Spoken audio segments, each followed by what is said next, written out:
this Education Perfect overview on official Education Perfect competitions. To see the upcoming competitions, head to the competitions tab on the left-hand navigation. And in there you will see under current and upcoming what the next championship is. It will give you the dates, what subjects and the location, and you can click on it for further details. The details will give you further unpacking of the rules of the competition, some tips for earning points, a link to get the information on how to get the post-competition certificates for download, and a student tips flyer as well. Underneath this, you'll get a link to the scoreboard. This link is really good to put on your student management system, and it gives students a fully live and fully updating link of what the scoreboard is, and they can check their location in the class and in the school and across New Zealand and Australia. If you are interested in which subjects are included, you can see which languages for the languages competition are included. There's a lot there. It's every language we have on the platform. And it's set for all learning progress to count. So just for this competition, students can earn points for work they've already done. If you've already set them tasks or lists, they can do them again and revisit for mastery. They can also do new work. It can be any level or topic. And down the bottom will be the goalposts or the points required with estimated times for them to get certain levels and earn their certificates. So it's really good to get students within that first sort of day or two to try and as many as possible get their 500 points for credit across several languages, and then see if they can really push themselves in class and at home to get up to possibly gold or higher. In terms of participants, it will default to everybody, so you don't need to worry so much about that, but results will be a good way for you to see live updating how your students are doing. Let's start by taking a look at some of the rules of the competition.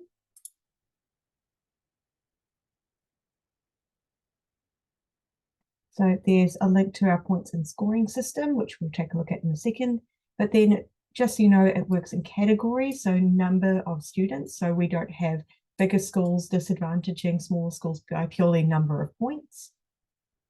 And there are rules about what happens for penalties and what happens if students are found cheating or hacking or anything like that, such as disqualifying, removing their points, and removing their access to Education Perfect as well. Even just while we talk to the school and let them know what's happening. There are time limits, so students can only do 8 hours maximum per 24-hour period, but we also encourage teachers to set guidelines, and especially if 8 hours is going to be, that's quite a lot. So encouraging students to do smaller chunks here and there, a bit in class, a bit at home. And we can't guarantee any sort of extra access. So we don't allow any extensions or extra access outside the competition. So if there's any technical issues, please contact us as soon as possible.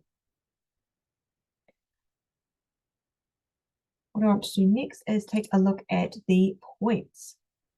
So points, the majority of quick and bonus points and the biggest points earner will be lists. So these will be translation and spelling lists or fact lists, where students translate the words, and if they do it twice in a row without any mistakes, they get their point, or 3 times in a row if they make a mistake and have to revisit to get a 3rd time.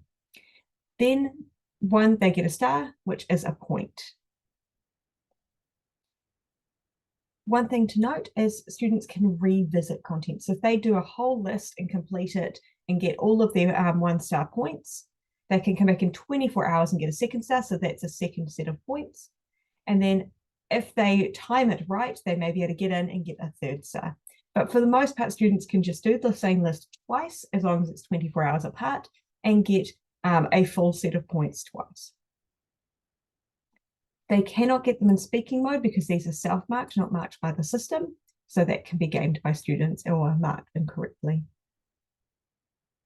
They can also get them for lessons. So if you assign a task or students go in and self-navigate to lessons, information slides don't give them bonus points, but the translation sections for languages will give 1 point for every 10 questions.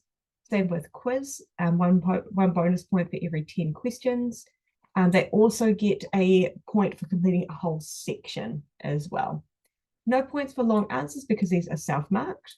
So you may wish to omit sections of information in long answer if that's going to be purely for competition, and focus on quiz and skill mastery as well. Especially if you have skill sections. I, as a background science teacher, know there's quite a few in the science ones. So students can get bonus points in their skill sections as well. And similarly to the language translation list and the fact list, students can go back the next day and re-earn points as well. Don't forget about Dash. Dash is also a good point earner. They can do their dash and they can get the bonus points. Bonus points can only be earned once as well.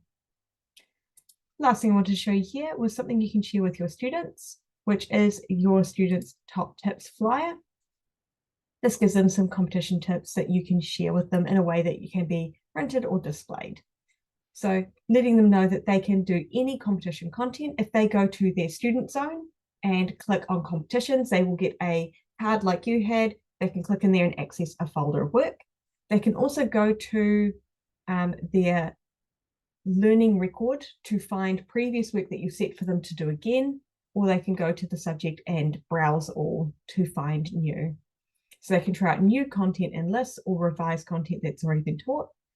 The vocab list, it reminds them, get the word twice in a row to get the star and get the point.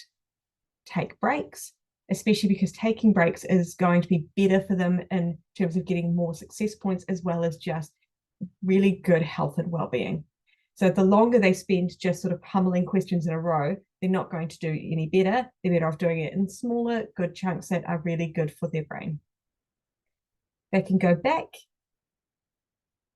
and for languages, letting them know that we have 67 languages. Not all of them are fully built out, but there'll be at least introductory vocab in each of those languages, so they can go and try out new languages that they haven't done before.